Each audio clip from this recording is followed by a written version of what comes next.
how to involve patients and if patients should be involved, it's not up to me to decide that. But on the other hand, I've made my experience. And so, for instance, talking about involvement of patients into the guideline development process. It has different histories in different countries. I think in the UK there is a long history and there is some kind of methodology how to do it. In Germany we don't have this history, but on the other hand, I was involved and I'm still involved into the guideline development process because when you look into the framework for developing guidelines in Germany and in other countries, patient representatives, or even better, patients should be involved. But on the other hand, if you do this, you have to be clear about some rules. You have to introduce patient into this topic. You have to give them some kind of help, some kind of support. And I did this a few times because it can be a daunting task to sit in front of all these brilliant researchers. They are talking about recent publications, about the process, the scientific process, the methodology, how this is done.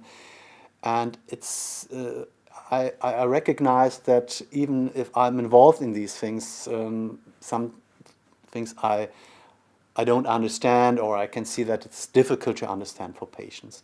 So what I did, we built up some kind of tandem system. So I've been a little bit of a translator between science again and the stroke survivors. And this worked out quite nicely, but from the beginning, I'm quite frank with people approaching me or the stroke organization when it comes to involvement of patients. I said, yes, it's good to involve them, they should be involved, but on the other hand, it takes some time.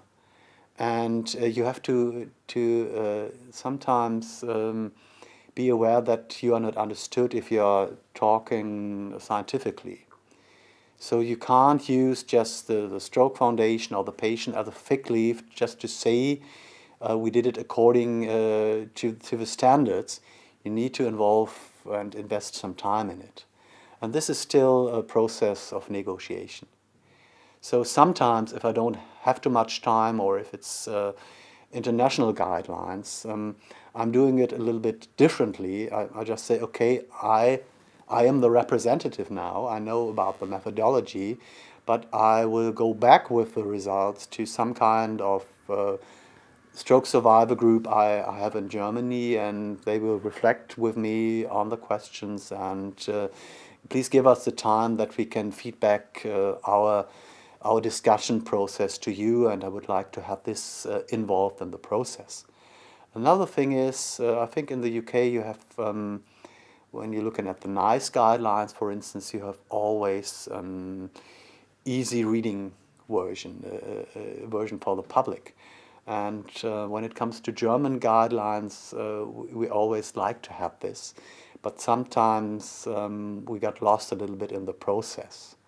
And so there are some guidelines we have been involved, and there is no user-friendly version, so we have to lobby for this.